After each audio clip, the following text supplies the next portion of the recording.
На участке дороги Балыкчы-Барскон от 126 километра до 134 продолжается укладка асфальта. Строительство контролирует госпредприятие «Кыргыз-Автожол». К работам привлечено необходимое количество спецтехники и строителей.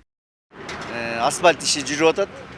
Биздин карамакта азыр общий БВКда. Асфальтирование идет полным ходом, мы уже начали работать со 126 по 128 километр. Это внутри села Тосор. В общем, трудятся 130 человек. Если финансирование будет поступать своевременно, мы закончим работу в установленные сроки.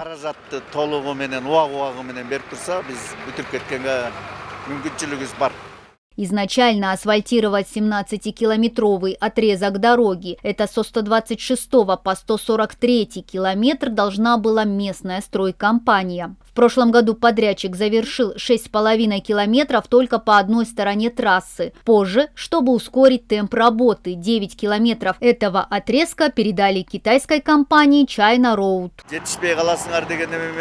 Была заасфальтирована сторона дороги, начиная от 135-го, заканчивая 139-м километром. В этом году мы должны были начать с этой точки. Но из-за того, что эту часть трассы передали компании China Road, мы начинаем со 126-го километра, но уже с другой стороны.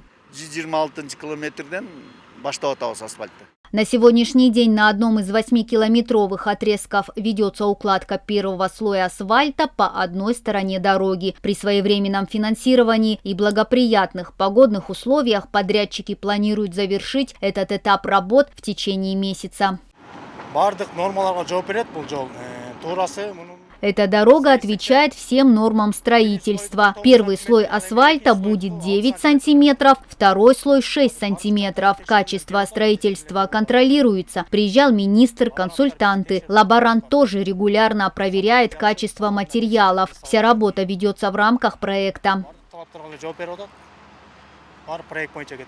Напомним, строительство автодороги Балыкчы-Барскон стартовало в 2021 году. Протяженность четырехполосной трассы 141 километр, ширина 21,5 метра. Эта трасса имеет ключевое значение для развития туризма и экономики южного побережья Иссык-Куля. По плану дорога будет сдана в эксплуатацию в этом году ко Дню независимости. Мадина Низамова, Джакшылык Чортонов, Таты Бюбюкинджи Акунова, ЛТР, Иссык-Кульская область.